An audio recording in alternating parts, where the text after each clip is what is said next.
திருப்பூர் மாவட்டம் பல்லடம் அருகே கரைப்புதூர் ஊராட்சியில் குடிநீர் குழாய் அமைத்ததில் முறைகேடு நடைபெற்றிருப்பதாக பொதுமக்கள் குற்றம் சாட்டியுள்ளனர். திருப்பூர் மாவட்டம் பல்லடம் ஒன்றியத்திற்கு உட்பட்ட கரைப்புதூர் ஊராட்சியில் அக்ரி காலனி பகுதியில் சுமார் 200க்கும் மேற்பட்ட குடும்பங்கள் வசித்து வருகின்றனர். இந்நிலையில் அருகில் உள்ள அடுக்குமாடி குடியிருப்புக்கு ஊராட்சி நிர்வாகம் விதிமுறைகளை மீறி 4 குடிநீர் குழாய் இணைப்புகளை வழங்கியிருப்பதாக அக்ரி காலனி மக்கள் புகார் தெரிவித்துள்ளனர். அடுக்குமாடி குடியிருப்புக்கு விதிமுறைகளை மீறி குடிநீர் குழாய் இணைப்புகள் வழங்கப்பட்டிருப்பதால் மற்ற பகுதிகளுக்கு 20 நாட்களுக்கு ஒரு முறைதான் குடிநீர் விநியோகம் செய்யப்படுவதாகவும் அவர்கள் குற்றம் சாட்டுகின்றனர்.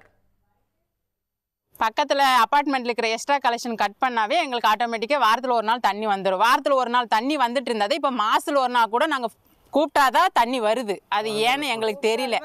அது இந்த வெயில் காலத்தில் சுத்தமாக தண்ணியே வரல. அது என்ன ரீசனு எங்களுக்கே தெரியல. அதுக்கு நீங்கள் தான் ஏதாவது ஒரு ஹெல்ப் பண்ணணும். கிட்டத்தட்ட 100 வீட்டுக்கு மேலே இருக்குது.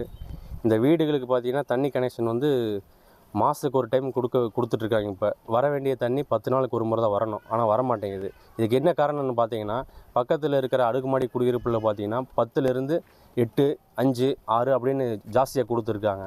இந்த தண்ணி பைப் லைனு ஏன் இப்படி கொடுத்துருக்காங்கன்னு தெரியல. இதோட 2-3 தடவை கேள்வி கேட்டுட்டோம். இப்போ வரைக்கும் எந்த பதிலும் கிடையாது. முறைகேடாக வழங்கப்பட்டுள்ள குடிநீர் இணைப்பு குறித்து மாவட்ட நிர்வாகம் நடவடிக்கை எடுக்க வேண்டும் என்றும், வெயில் காலத்தில் குடிநீர் இல்லாமல் அனைத்து தரப்பு மக்களும் பாதிக்கப்பட்டிருப்பதாகவும் அவர்கள் வேதனை தெரிவித்தனர். உடனுக்குடன் செய்திகளை தெரிந்து கொள்ள சன் நியூஸ் பெல் ஐகானை கிளிக் பண்ணுங்க.